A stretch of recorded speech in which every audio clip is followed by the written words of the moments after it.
Hey guys, I'm here to tell you what you need to know about navigating the Light World map in the Division Resurgence. I'd like to preface this by saying I'm going to be doing two videos on the map, the Light Zone and the Dark Zone, this one being the former.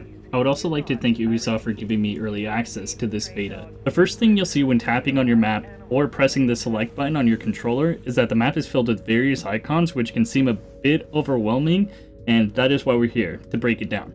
Starting with the navigation menu on the top of your map screen. The first thing we see is the All Activities tab. Starting from the top of the sidebar is your cleared missions.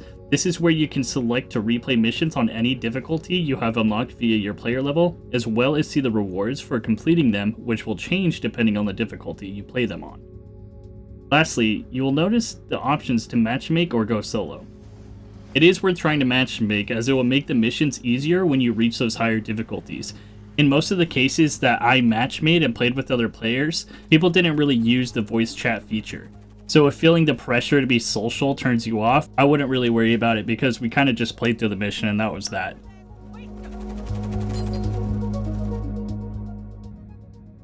The next tab is World Events. These are represented by the various red icons on the map. Let's go over them real quick.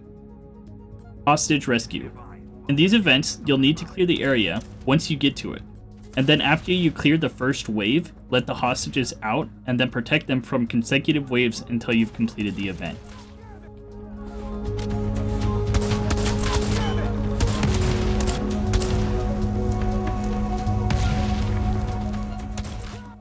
Man, shooting cleaners propane tanks never gets old. Next, we have Outpost Restoration. You will have to clear the area around the generator from enemies and then reactivate it. Reboot sequence initiated.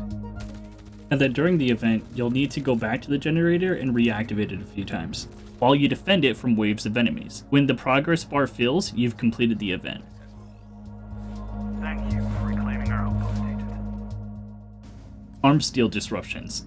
When you approach these areas, clear the enemies out by either yourself, or you can shoot and cause them to fight each other as they are competing factions thinking the other is ambushing them. It's pretty funny. Then mark the supplies and defend them until the JTF backup arrives and you fight off a few waves of enemies until the event completes.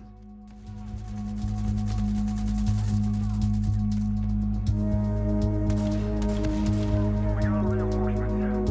Appreciate the help. We're good to go. Confirmed. Cargo secured. Pickup location transmitted to JTF. Supply runs.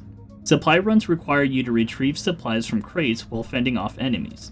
You can choose to try to acquire supplies while enemies advance towards you, or the better thing to do is secure them between each wave of enemies. Do this with the 3 crates that spawn consecutively while ensuring an enemy doesn't interact with it while you're distracted in combat, because they will steal the supplies.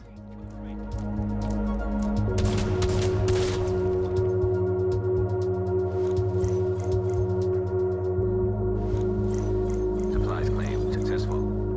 Good work, Agent. I'll send some troops to claim the rest of the supplies. You did the city a great service today.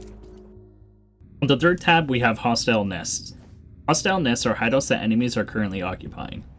Arrive to the entrance, and you'll load into an instance either solo or with other agents.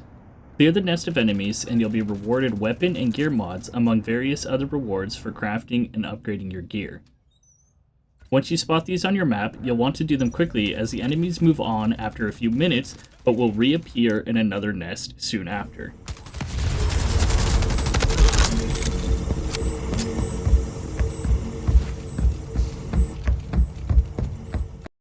The fourth tab down is the Clan Activity tab, where you'll see various nests you can conquer with your clan for greater rewards and clan progress. The fifth tab on the sidebar includes all fast travel points besides missions. These are the Base of Operations, Civilian Settlements, Clan Forward Operating Base, and Safe Houses. Now I'm going to show you why you should visit these places, starting with the Base of Operations. The BOO includes a vendor for buying materials and weapons, as well as gear and weapon crafting stations, as well as a Dark Zone vendor, clan coordinator, equipment upgrade stations, specialization quartermaster, stash, where you can receive promotional packages and packages sent by NPCs, along with items that you extract from the Dark Zone. And lastly, an ammo refill right by the entrance. You guys should really remember to always top up before you head out. I forget all the time, and I very much regret it when I do. Civilian settlements include everything the base of operation does except for a Dark Zone vendor, as well as housing NPCs with main and side missions for you to complete. Next is your clan forward operating base, with special vendors and improvement stations, as well as activities and different ways to interact with your clan. I'll be taking a deep dive in another video on clans and exactly how to interact with them and progress them.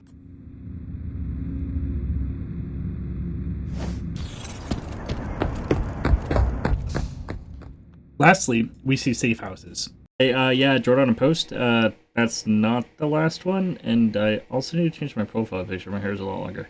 These act as fast travel points, as well as serving you access to side missions, your stash box, and a vendor. You have to reach these areas before you can fast travel to them.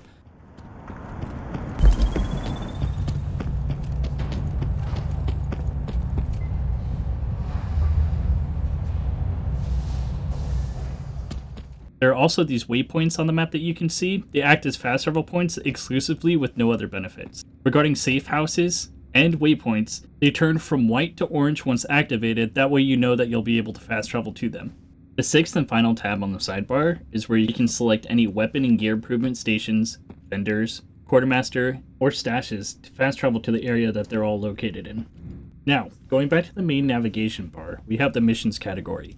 Here you can find a title, description, requirements, and rewards for your active main and side missions. Main missions have a hexagon symbol, while side missions have a pentagon symbol. When you complete main missions, they will change into a triangle shape. You can also fast travel to any missions once you've reached their entrances in the game. You'll be tapping these a lot to replay them for your daily and weekly challenges, and also grind for gear on higher difficulties. On the main navigation bar, under the Weekly Bounties category, you'll see various targets. These targets require you to uncover their identity and location by completing the listed world events or complete main missions. Do these requirements and you'll be able to activate a mission either solo or co-op to find and neutralize the bounty. Once you complete the bounty, return to this menu to claim your rewards.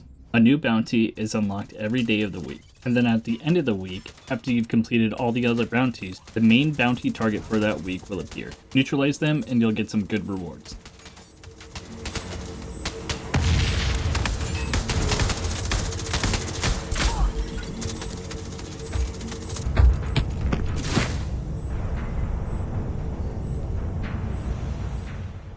The next category is weekly quests.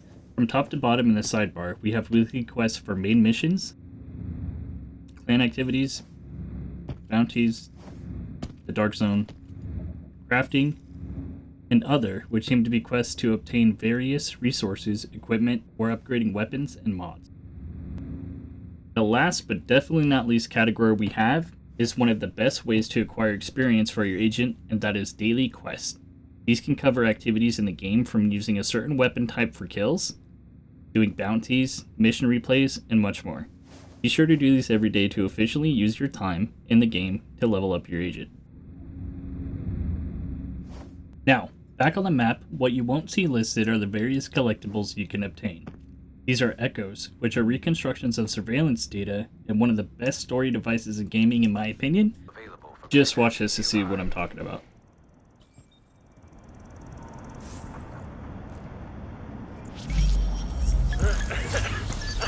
They can't hold us prisoner here? Worst vacation ever. We pay your salary, you stupid assholes! What are you going to do? Shoot us? You cannot leave here. This area is under quarantine. I will shoot if I have to. Do not make me shoot you. These tourists is something else. So damn entitled. They're gonna get themselves dead if they're not careful.